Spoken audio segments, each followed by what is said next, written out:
What's up, everybody? Today I'm going to go over some pickups from my local card show, as well as a few other items that I have acquired over the course of the last couple of weeks, including some things I'm speculating in. You heard that right. Mr. Don't Speculate on Things, It's a Waste of Time has changed his tune a little bit, so stick around if you're interested to see what I'm holding out for. So starting off with these card show items, I've got a good little stack. This show in particular, I just have like a set of vendors that I work really closely with. I have a great relationship with them, and they're awesome people, so I love to buy as much as possible from them every month. So anyways, I've got Ethan's Typhlosion. I love picking up this Meowth whenever possible. The Japanese version of this card released at I think the sealed packs were like 50 or 60 bucks, and then I'm buying these Meowths raw for anywhere from like $14 to $18, and it just seems too cheap. But anyways, there's also like margin for grading in real time. We've got a Japanese Ethan's Typhlosion, Giratina V-Star is a nice one, Deoxys. We've got a Celebrations Charizard, a Rainbow Rare Charizard, Mew VMAX, Mimikyu.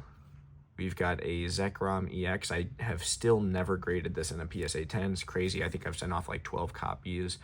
And then a whole bunch of these Mega Charizards. I'm buying as many of those as possible always. Hyper liquid card, and then also I picked up this Ascended Heroes Pikachu.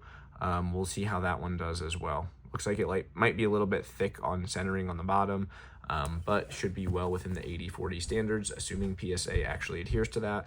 And then there's one other big card that I picked up at the show, and that is the Ascended Heroes Mega Gengar EX. So it's kind of funny, as I was like cashing out on the rest of these cards, another a patron just walked up to the table and had some cards to like trade in or whatever, and so the vendors and I gave each other the nod, and it's kind of like that unspoken I'll be back in 5 minutes, hold on to that for me please.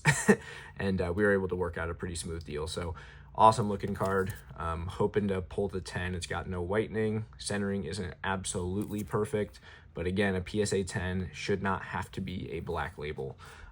So there's that.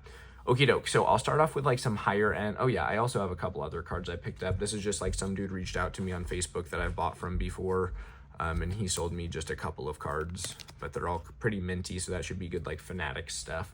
So the rest is speculatory things. So here's a couple of things that I've spec'd on.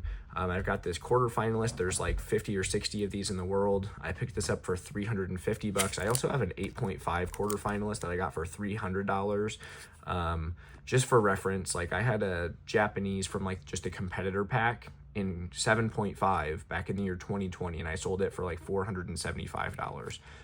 There's 1,000 plus of those. There's 50 of this, and I bought it for $350, so seems cheap.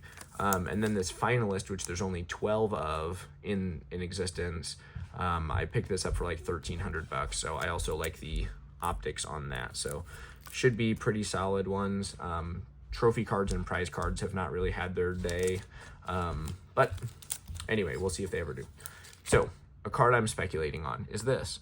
This is a Tyranitar. Obviously, it has a Paldea Evolved stamp, which is a pretty popular set. And then also this is a Cosmos Holo. So there's a lot of cool parts about this card going for it. I've been buying copies of this card. This one right here, I paid $1 for. A single dollar bill for this card. Which seems crazy. I have paid up to $2.69 for this card because I am trying to buy as many as possible. There's a nice little stack of 10 or 15 probably. Then I've got this brick of maybe 47 if I remember, and then I've got this brick of 63. So I've got a little over 100 copies of this card. Obviously there's bias in me mentioning this, but I'm not saying it to shill. I point this out to say there are still opportunities like this out there. In my opinion, a stamped Cosmos Holo of a popular Pokemon, in what universe is that a $1 card? You know what I mean? And it's not a bad artwork either. It's a cool looking artwork. Cosmos Holo, the stamp has even got Cosmos Holo behind it. So even in this hyper optimized market of 2026, there's still opportunities like this that exist. So don't get yourself like beaten too down if you're not like having as much luck as you see your favorite YouTuber having or whatever. If you just keep your ear to the ground, you will find good opportunities like this, even from a speculatory sense. So given the fact that like I've bought this card ranging from like $1 to $269, I don't see this being like a $100 card, probably. Maybe if it was like a staff stamp, but then it would be less liquid. But like, do I see this being like $5-10 potentially? Yeah, I mean, that's not too hard for me to imagine. And it's not like the biggest play of all time. I've got like 100 of these, so even if they went to like $5, it's just, you know, $500. It's a 5x, which is nice. Like, that's very difficult to do. We're kind of jaded in Pokemon, thinking that a 5x isn't that significant, but like it is a substantial multiplier on your dollars.